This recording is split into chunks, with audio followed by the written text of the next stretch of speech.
데살로니가 전서 두 번째 시간입니다. 데살로니가 전서는 앞부분 그리고 뒷부분 이렇게 절반으로 딱 갈라서 앞부분은 사도 바울이 데살로니가 교회를 생각하면서 그 교인들 한 사람 한 사람을 생각하면서 정말 하나님 앞에 감사하고 또 교인들에게 정말 아주 뭐랄까 이 사랑과 신뢰를 고백하고 앞부분에서는 주로 이런 내용이에요.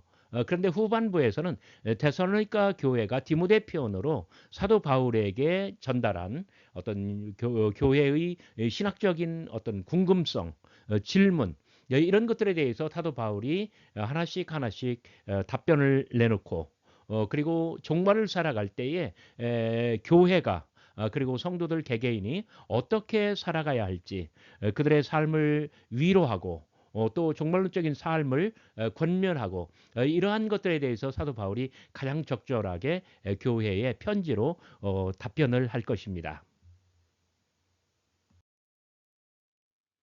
교회를 위한 사도의 중보 3장 11절부터 13절까지의 말씀입니다.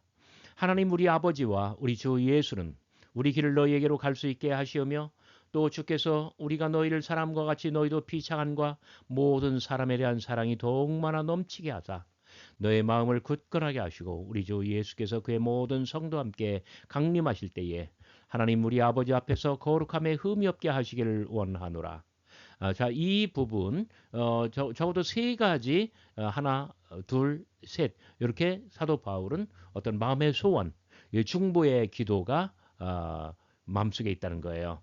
자, 첫째, 데살로니가인들에게 갈 수 있도록 길을 열어 주옵소서. 자, 그 사도 바울은 이미 데살로니가전서 2장 18절에서 나 그러므로 나 바울은 한 번, 두 번 너희에게로 가고자 하였으나 그때마다 사단이 길을 막았다. 이런 표현을 한 적이 있어요. 그러나 데살로니가인들에게 가고자 하는 마음은 지금도 여전합니다. 지금 멀리 고린도에 떨어져 있지만 그러나 하시라도 하나님께서 길을 열어주시면 데살로니가로 들어가겠다는 거예요.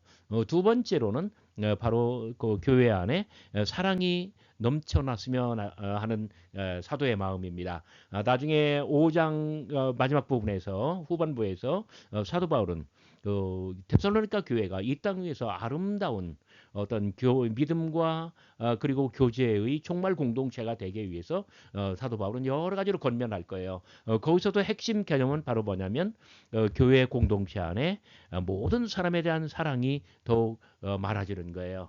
목회를 하는 모든 목사님들은 그 각각의 교회가 정말 사랑과 은혜가 넘쳐나는 그런 교회가 되기를 바라죠. 지금 사도 바울의 마음이 그렇습니다. 그리고 마지막으로 세 번째 기도의 제목은 바로 교회와 성도의 거룩함입니다.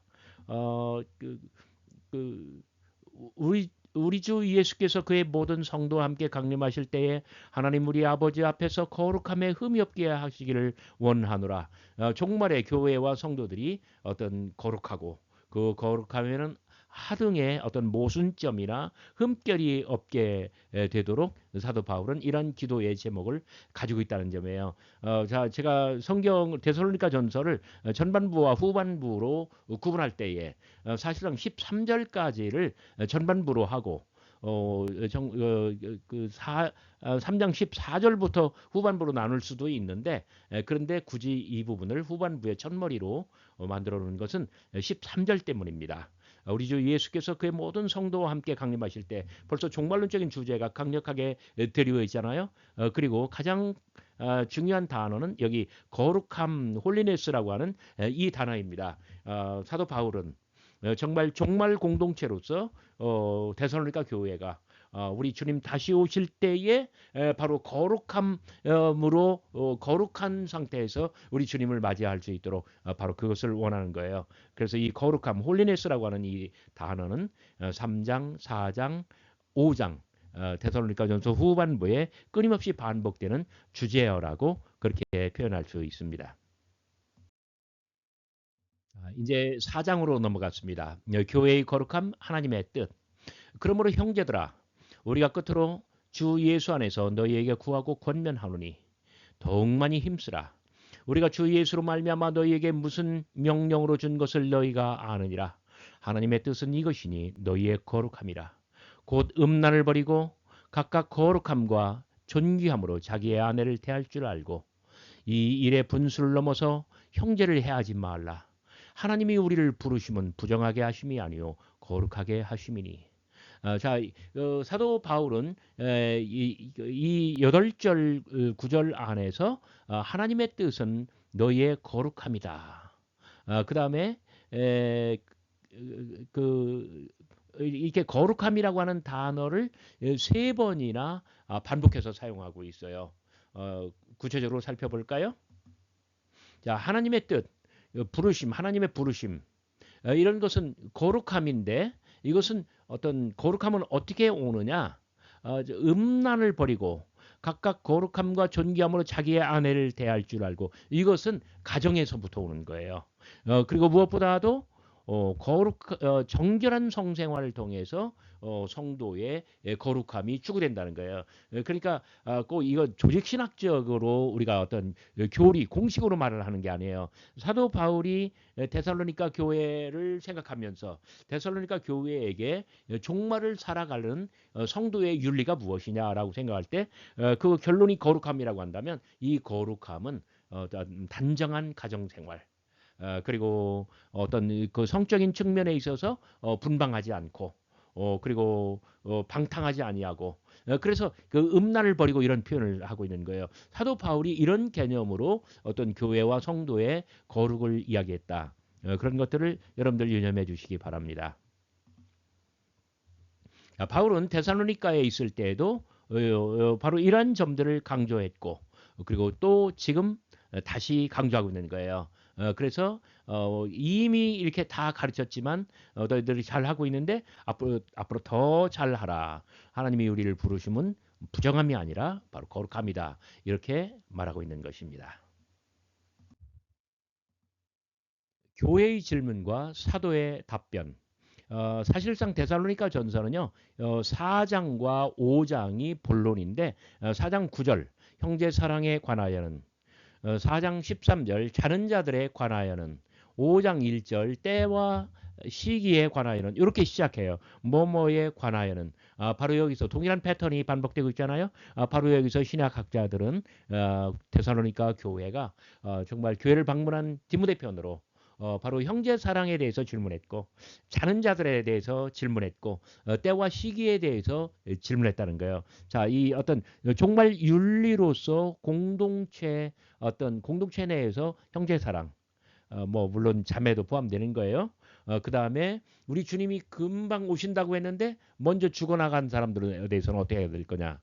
그다음에 그 모든 사람이 궁금한 게 뭐냐면 도대체 어느 때 어느 시기에 우리 주님 정말 다시 사신 당신의 아들이 하늘로부터 강림하실까 이러한 질문들을 디모데편으로 고린도에 보냈어요. 바울은 그래서 공식적인 질문에 대해서 하나 바울은 대답을 할 것입니다. 자, 첫째, 형제 사랑에 관하여. 형제 사랑에 관하여는 너에게 쓸 것이 없음은 너희들 자신이 하나님의 가르침을 받아 서로 사랑함이라. 또 너희에게 명한 것 같이 조용히 자기의 일을 하고 너희 손으로 일하기를 힘쓰라. 이는 의인에 대하여 단정히 행하고 또한 아무 궁핍함이 없게 하려 함이라. 자, 사도 바울은 종말 공동체에게 첫째, 둘째, 셋째 세 가지를 권면하고 있네요. 자, 첫째는 조용히 자기 일을 하되 자기 손으로 일을 하라는 것이에요. 그러니까 너무 임박한 종말론을 강력하게 믿는 사람들은요, 이런 특성이 있어요. 뭐냐면은 일하지 않는 거예요. 여러분 한번 생각해 보세요. 뭐 삼성이나 뭐 현대나 SK 이런 대기업들이요, 세계적인 기업들이요, 다음 세대를 내다보면서 어떤 수요를 측정하고 기술을 막 발전시키기 위해서 R&D 투자를 하고 이런 거 하겠어요, 말겠어요? 예를 들어서 우리 주님께서 2, 3년이면 돌아오신다라고 한다면 고등학교를 졸업하는 사람들이 대학 가는 준비를 하겠어요, 말겠어요? 우리 주님께서 두세 달 안에도 임하실 것 같다라고 한다면 농부가 씨를 뿌리러 가겠어요, 안 가겠어요? 다시 말해서 내일을 위해서, 미래를 위해서 일하지 않는다는 점에 그러다 보니까 어떻게 돼요? 그러니까 일하지 않고 그러다 우리 주님이 강림하지 아니하시면 갑자기 가난해지잖아요. 그런 의미에서 누구든지 자기의 손으로 자기 일을 하라. 이렇게 사도 바울은 권면하는 거예요. 마치 이런 거하고 똑같아요. 제가 고등학교 다닐 때 신학교 간다고 하니까 우리 어머님이 뭐라고 하냐면 신학교 간다고 공부 안 하면 안 된다는 거예요. 정말 교회에서 비교적 성적 나쁜 애들이 많이 신학교 가는 거 어머니가 보셨다는 거예요. 그러면서 신학교 가는 것 자체를 반대하는 건 아니지만 가든지 안 가든지 공부는 열심히 하라. 이런 거하고 비슷한 논리예요. 자, 두 번째로는 의인에 대하여 단정히 하라. 그러니까 종말 공동체라고 해서 거대한 로마 제국 내에 마게도니아의 수도 데살로니가 살면서 정말 예수 믿는 이 신앙과 교제의 공동체는 굉장히 작았을 거예요. 그러나 데살로니카라고 하는 거대 도시는 대단히 큰 도시였죠. 자, 다른 사람들이 볼 때에 우리 주님 강림하신다, 우리 주님을 맞이해야 된다라고 하면서 너무나 유난 떨지 말라는 이야기예요. 그리고 마지막으로 세 번째, 아무 궁핍함이 없게 하라. 그러니까 열심히 일하고, 그리고 늘 품위 있게 살고, 그러다 보면은, 그리고 그 다음에 아무리 종말 시대를 산다 하더라도 자기 손으로 열심히 일을 하여 하다 보면 궁핍함은 사라지게 되죠. 그런데 바로 여기에 정말 중요한 하나의 포인트가 있습니다. 뭐냐면 예루살렘 교회의 사례입니다. 그 예루살렘 교회와 어떤 사도 바울은 직접적인 관련은 없어요. 그런데 예루살렘 교회는 여러분 사도행전 2장부터 앞부분을 보세요. 모든 사람들이 모든 성도들이 자기의 전 재산을 다 팔아 사도들 발 앞에 두니라. 뭐예요? 막 정말 우리 주님이 불원간에 막 오늘 밤이든 내일이든 곧 오신다고 생각을 했어요. 그러니까 일을 하지 않았고 자기 손으로 일하지 않았어요. 또 외인에 대하여 그는 너무나 성령 충만했지만 너무나 유별난 사람들이었어요. 그리고 시간이 지났지만 우리 주님은 자기들이 원하는 방식으로 다시 오시지 아니하였고 그리고 예루살렘 교회가 굉장히 궁핍해졌어요. 사도 바울은 예루살렘 교회와 직접적인 관련은 없지만 이런 모든 사례를 아주 소상하게 알 수밖에 없어요. 왜? 사도 바울은 자기의 어떤 그 사도됨, 어떤 사도로서 해야 할 어떤 소임, 예, 그다음에 소명의식, 그다음에 실무적인 어떤 목회 실천, 선교 방법 이런 모든 것들 기본적인 오리엔테이션을 안디옥 교회에서 배웠잖아요. 그리고 안디옥 교회의 수장은 예루살렘 교회 출신이에요. 바나바는 더욱이 지금 52년도라고 한다면 지금부터 4년 전에 사도 바울도 안디옥 교회의 대표단 중 일원으로 예루살렘에 가서 회의를 했는데 그때 회의 내용이 뭐예요? 예루살렘 교회는 안디옥 교회에 어떤 이방 선교의 자유를 풀어주면서 대신 안디옥 교회는 예루살렘 교회의 가난을 구제해야만 됐잖아요. 예루살렘 교회는 정말 종말론적인 공동체로서 이 땅 위에서 실패한 대표적인 사례입니다.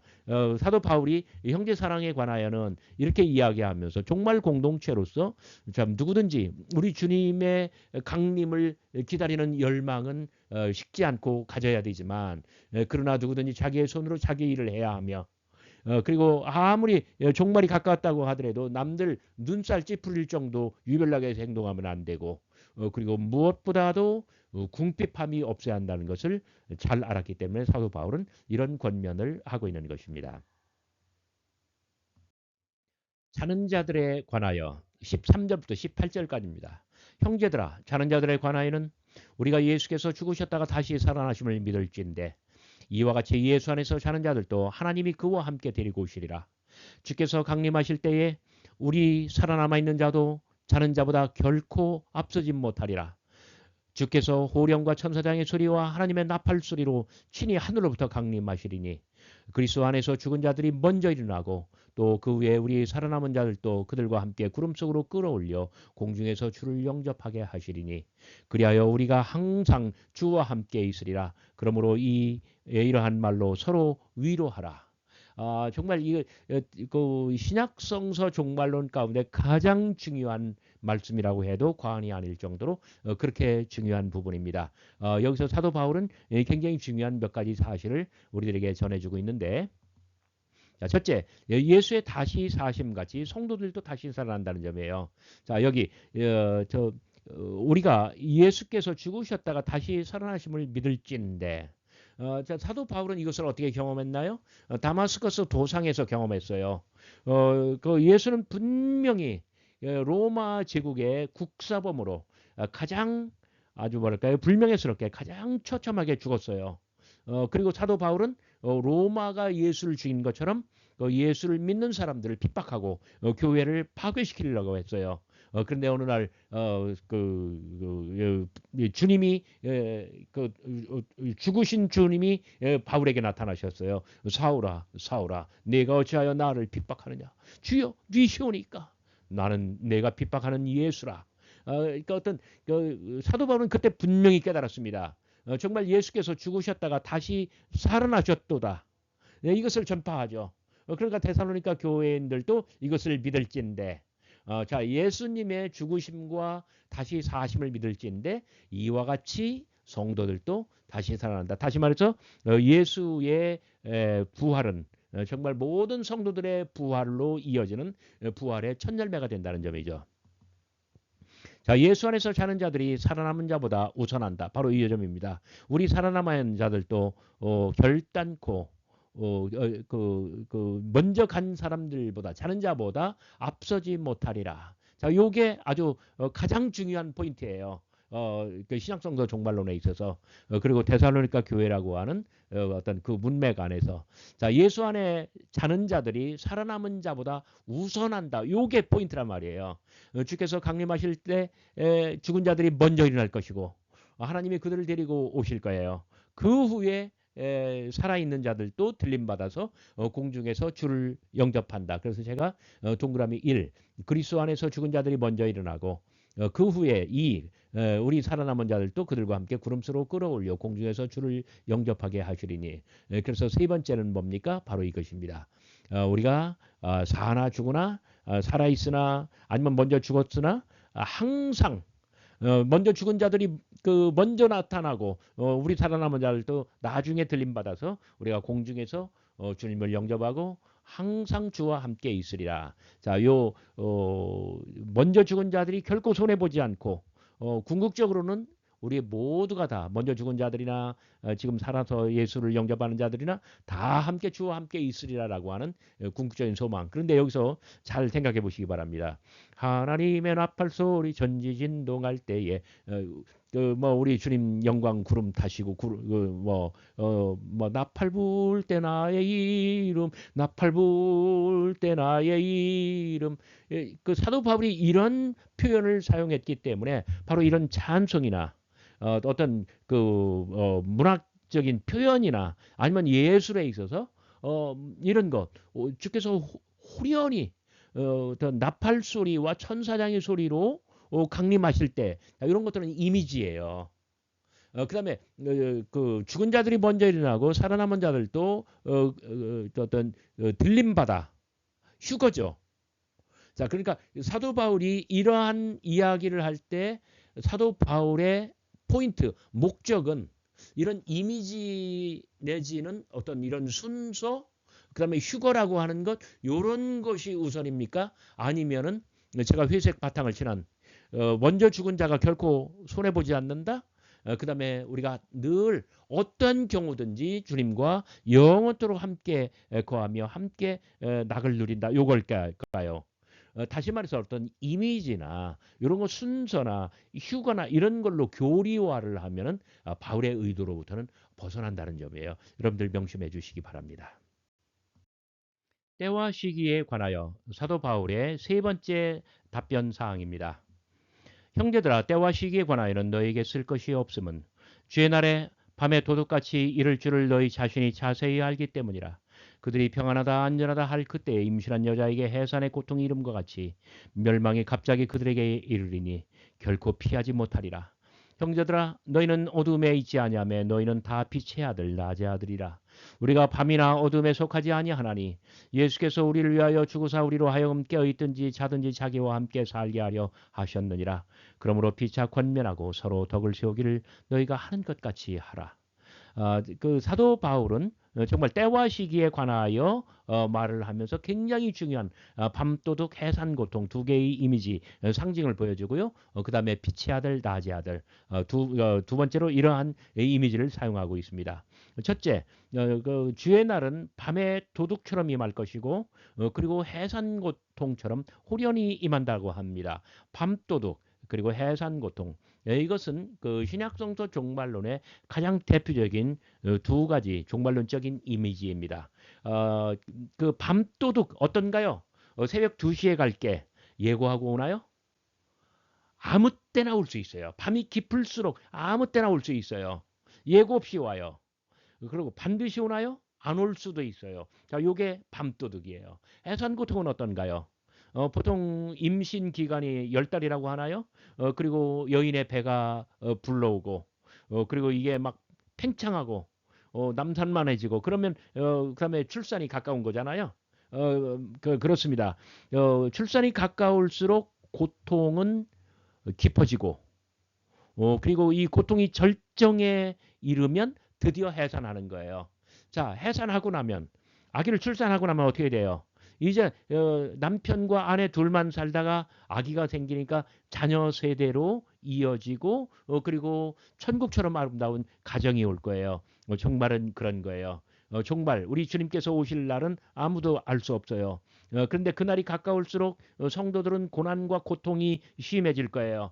그러나 이 모든 고난과 고통은 의미 없는 것이 아니라 매우 의미가 큰 거예요. 왜? 그 고통을 잘 견디기만 하면 그 다음에는 아기가 출산하는 것처럼 아름다운 천국처럼 아름다운 가정 공동체가 될 것이기 때문에 그래요.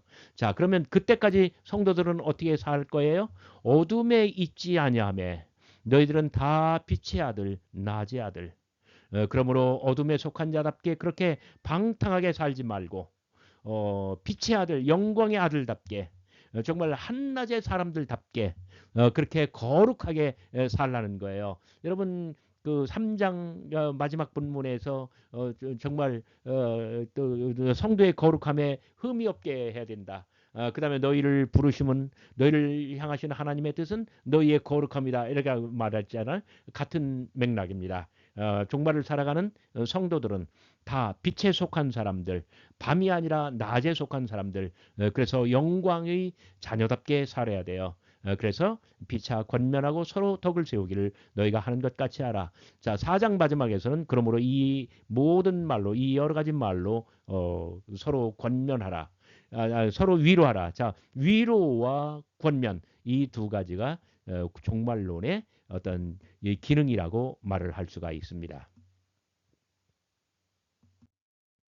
교회의 생활, church order, 5장 12절부터 15절까지의 말씀입니다. 형제들아 우리가 너희에게 구하노니 너희 가운데서 수고하고 주 안에서 너희를 다스리며 구원하는 자들을 너희가 알고 그들의 역사로 말미암아 사랑 안에서 가장 귀히 여기며 너희끼리 화목하라.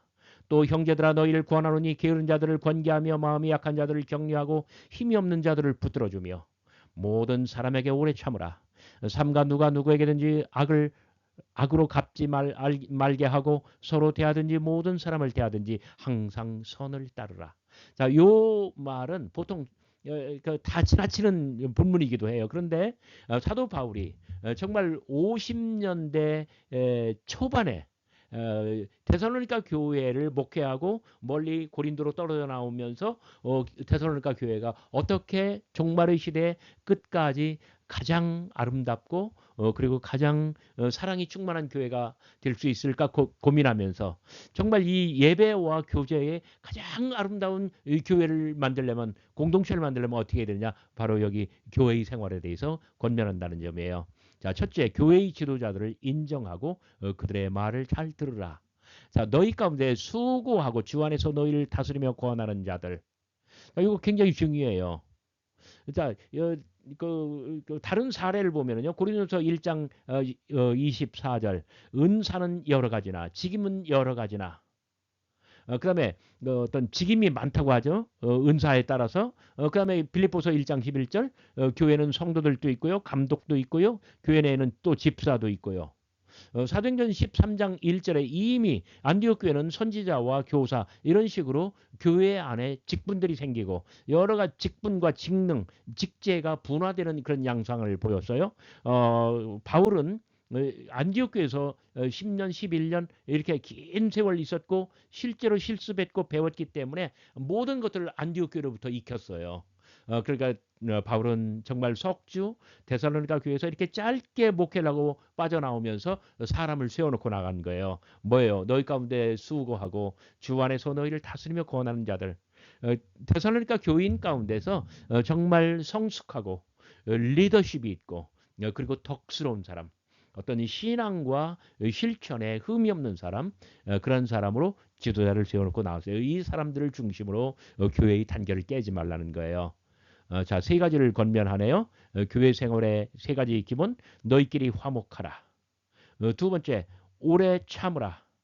그리고 어떠한 경우든 항상 선을 따르라.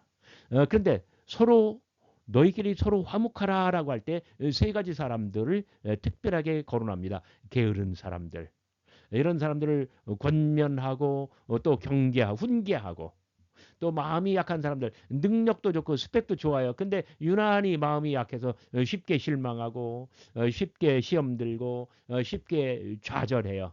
이러한 사람들은 늘 격려해 주라는 거예요. 그리고 어떤 힘도 없고 백도 없고 스펙도 약하고 이러한 사람들은 어떻게 옆에서 좀 지탱해 주라는 거예요. 그래서 사도 바울은 정말 어떤 교회 공동체가 정말 어떤 때 시험이 드는지 또 어떻게 하면 교회 공동체가 잘 될 수 있는지 여러 경우의 수들을 알고 그래서 정말 사랑 안에서 사람을 소중히 여기고 너희끼리 화목하라. 또 형제들아 모든 사람에게 오래 참되 어떻게 게으른 사람, 마음이 약한 사람, 힘이 없는 사람 이런 사람들을 특별 관리하라. 그리고 여러 가지 경우의 수가 있겠지만은 정말 어떤 사람은 나한테 막 이렇게 악을 끼쳐요. 근데 악으로 악을 갚지 말고 어떠한 경우든 가급적이면 늘 항상 선을 따르라 이런 아름다운 권면을 하고 있는 거예요. 5장 12절부터는 종말의 윤리입니다. 항상 기뻐하라 쉬지 말고 기도하라 범사에 감사하라. 이것이 그리스도 예수 안에서 너희를 향하신 하나님의 뜻이니라. 성령을 소멸하지 말고 예언을 멸시하지 말며 범사에 헤아려 좋은 것을 취하고 악은 어떤 모양이라도 버리라. 자, 종말 교훈 모든 성도들을 향한 하나님의 뜻 그리고 사도의 권면은 무엇입니까? 항상 기뻐할 것. 다시 말해서 기뻐하도록 노력할 것. 애써서 기뻐할 것. 최선을 다하여 기뻐할 것. 우울한 일이 생겨도 기뻐해야 되고. 자, 쉬지 말고 기도하고 모든 일에 억울한 일에도 감사하고. 자, 성령과 예언 모든 좋은 은사를 구하래요.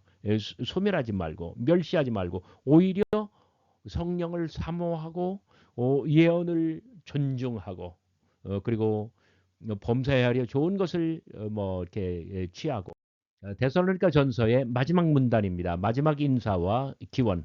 평강의 하나님이 친히 너희를 온전히 거룩하게 하시고 너희의 온 영과 혼과 몸이 우리 때에 흠이 없게 보존되기를 원하노라. 너희를 부르시는 이는 미쁘시나니 그가 또한 이루시리라. 형제들아 우리를 위하여 기도하라. 거룩하게 입맞춤으로 모든 성도에게 문안하라. 내가 주를 힘입어 너희를 명하노니 모든 형제에게 이 편지를 읽어주라. 우리 주 예수 그리스도의 은혜가 너희에게 있을지어다. 자, 사도의 원하는 것은 어떤 교회가 그 모든 성도들이 거룩하는 것. 자, 이 거룩, 성결, 어떤 키워드라고 했잖아요. 자, 두 번째로는 우리를 위해서 기도하라. 사도를 위한 기도. 세 번째로는 이 편지를 모든 사람들에게 어떤 회람하라. 어, 사도의 간구는 예수 그리스도의 은혜가 너희에게 있을지어다. 어떤 축도문 같은 것이죠. 이렇게 해서 데살로니가 전서 후반부를 여러분들과 함께 살펴봤습니다. 여러분 감사합니다.